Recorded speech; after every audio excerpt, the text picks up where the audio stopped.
कहानी की शुरुआत में हम सेंटियागो में मौजूद एक जेल को देखते हैं जहां पर हजारों खतरनाक मुजरिम कैद हैं।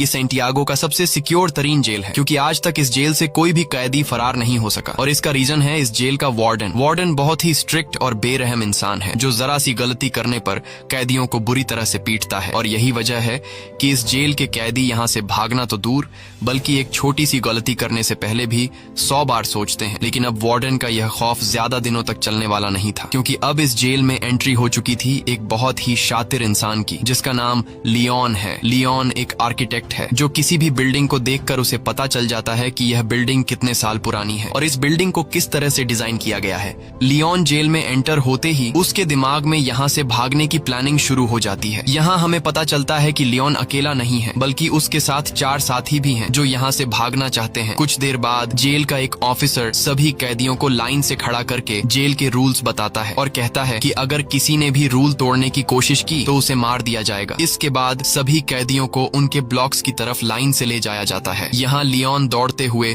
सेल नंबर 50 को पकड़ने की कोशिश करता है क्योंकि उसने पता लगा लिया होता है कि यहाँ से भागने के लिए सेल नंबर 50 सबसे परफेक्ट जगह है। लेकिन जब वो सेल नंबर 50 का दरवाजा खोलता है तो सेल नंबर 50 पर पहले एक आदमी ने कब्जा कर लिया होता है। यह देखकर लियोन काफी उदास हो जाता है और न चाहते हुए वो सेल नंबर 50 के बगल वाले सेल में चला जाता है। वहीं हम देखते हैं कि लियोन के बाकी 4 साथियों ने उन्हीं सेल्स में डेरा जमा दिया है जो उन्हें प्लान के मुताबिक कब्जा करना था। कुछ देर बाद लियोन के साथी लियोन के सेल में आ जाते हैं। यहाँ राफेल लियोन से कहता है कि तुम्हें सेल नंबर 50 में जाना था पर यह तो सेल नंबर 51 है। तब लियोन कहता है कि तुम्हारे लिए आसान था क्योंकि तुम्हारा सेल नीचे ग्राउंड फ्लोर पर था इसलिए तुम लोगों ने आसानी से अपने सेल पर कब्जा कर लिया। लेकिन मेरा सेल फर्स्ट फ्लोर पर है जिस वजह से मैं अपने सेल पर कब्जा नहीं कर पाया। यहाँ इनका साथी जर्मन कहता है तो अब हम लोग क्या करेंगे। तब राफेल कहता है कि करना क्या है, कल से हम यहाँ से भागने की प्लानिंग स्टार्ट करेंगे। कुछ देर बाद हम देखते हैं कि यहाँ पर एक कैदी गिटार लेकर आता है और ये गिटार वाला आदमी भी लियोन का साथी है। इस जेल में कैदियों को जो काम आता था उन्हें वो काम करने की इजाजत थी ताकि कैदियों का टाइम पास होता रहे जैसे गिटार बजाना, खाना पकाना और फर्नीचर का सामान बनाना। अगले दिन हम देखते हैं कि लियोन यहाँ से भागने की प्लानिंग पर लग जाता है। वो जेल के हर एक जगह को काफी गौर से देख रहा होता है लेकिन जब उसकी नजर चारों तरफ गार्ड्स पर पड़ती है तब उसे इस बात का अंदाजा हो जाता है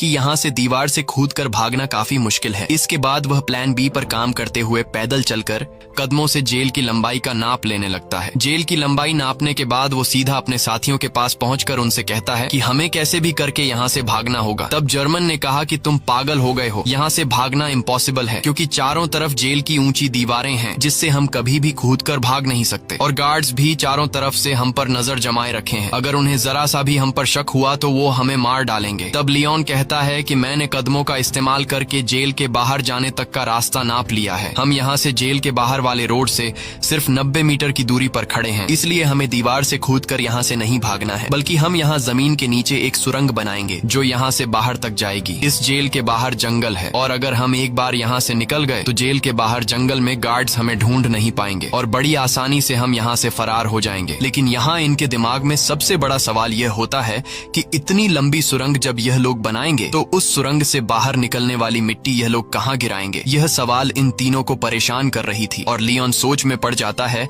कि सुरंग से निकलने वाले मिट्टी को आखिर कहाँ फेंका जाए। अब जब यह तीनों सुरंग से निकलने वाली मिट्टी को छुपाने के बारे में प्लान बना रहे होते हैं तभी एक कैदी की नजर इन पर पड़ती है जिसका नाम बिगोट है। बिगोट एक धोखेबाज इंसान है जो इस जेल के वार्डन के साथ मिला हुआ है और जब भी वो किसी कैदी को जेल से भागने या फिर कोई रूल तोड़ते हुए देखता है तब बिगोट चुपके से सीधा जाकर गार्ड्स को शिकायत लगा देता है और अब वो पिछले काफी टाइम से लियोन और उसके 2 साथियों पर नजर रख रहा होता है। इन तीनों को काफी टाइम से एक साथ बात करते हुए देखकर बिगोट को इन पर शक हो जाता है इसलिए वो सीधा आकर राफेल से मिलता है। राफेल और कहता है कि मैंने पिछले कई दिनों से तुम तीनों पर नजर रखी है और मुझे पता है कि तुम तीनों यहाँ से भागने का प्लान बना रहे हो इसलिए मैं भी तुम्हारे साथ यहाँ से भागने के प्लान में शामिल होना चाहता हूँ। यहाँ बिगोट के चेहरे को देखकर राफेल को कुछ गड़बड़ नजर आता है इसलिए राफेल बिगोट से कहता है कि ऐसी कोई बात नहीं, हम तीनों तो बस बातचीत कर रहे थे और हमारा यहाँ से भागने का कोई भी प्लान नहीं है। अगले दिन लियोन, जर्मन और राफेल तीनों नीचे वाली सेल में आए। राफेल एक तरफ के दीवार को देखकर कहा कि हम इसी दीवार को खोदकर सुरंग बनाएंगे लेकिन मसला यह था कि अगर खुदाई का काम शुरू कर दिया गया तो सुरंग को खुला नहीं छोड़ सकते क्योंकि हर शाम गार्ड्स हर एक सेल की चेकिंग करने आते हैं और अगर गार्ड्स ने सुरंग देख लिया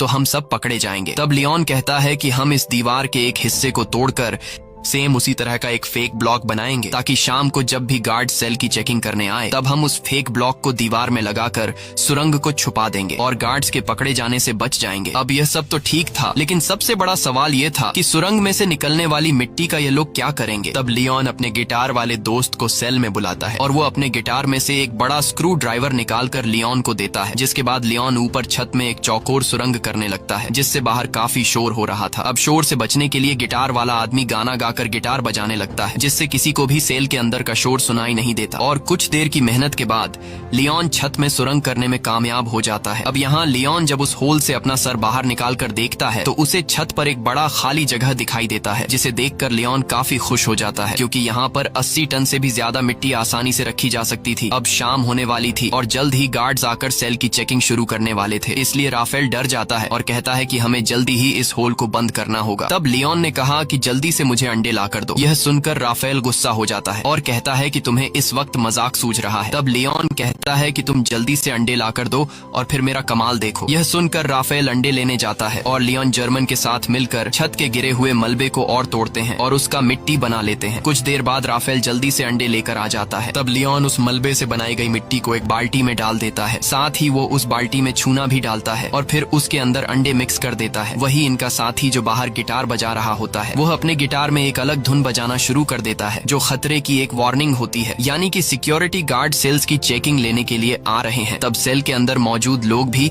उस खतरे की घंटी को सुन लेते हैं और समझ जाते हैं कि गार्ड्स आ रहे हैं, इसलिए यह सभी लोग और भी जल्दी से काम करने लगते हैं और यह लोग उस मलबे को आटे की तरह गूंद कर उसका एक ब्लॉक बनाते हैं, जिसके बाद यह लोग उस ब्लॉक को ऊपर होल में फिट कर देते हैं और नीचे से उस जगह पर एक पोस्टर लगा देते हैं। कुछ देर बाद गार्ड्स उनके सेल के अंदर आ जाते हैं और वो गार्ड्स लियोन और उसके दोस्तों को उनकी सेल से बाहर निकालते हैं। गार्ड्स उनके सेल की अच्छी तरह से चेकिंग लेते हैं लेकिन अंदर उन्हें कुछ भी नहीं मिलता। तब एक गार्ड को ऊपर छत पर लगा वही पोस्टर दिखाई देता है, लेकिन जैसे ही गार्ड उस पोस्टर को उतारने वाला होता है तभी उसे बाहर से उसका ऑफिसर उसे बुला लेता है, जिसे सुनकर वह गार्ड उस पोस्टर को बिना निकाले ही चला जाता है और इस तरह से इन सब की जान बच जाती है। अब यहाँ इन लोगों को इस जेल में 34 दिन हो चुके थे और उन्हें जल्द ही इस जेल से निकलना था, इसलिए लियोन और जर्मन ऊपर छत पर चढ़कर लकड़ी का खोखला बॉक्स बनाते हैं और उस लकड़ी के बॉक्स में ये लोग सफेद सीमेंट भरकर छत पर रख देते हैं। कुछ दिन बाद उनका ब्लॉक तैयार हो जाता है। अब भारी थी सुरंग बनाने की, जिसके बाद ये लोग खुदाई के काम पर शुरू हो जाते हैं। ये लोग दीवार का सबसे नीचे का हिस्सा पहले से बने हुए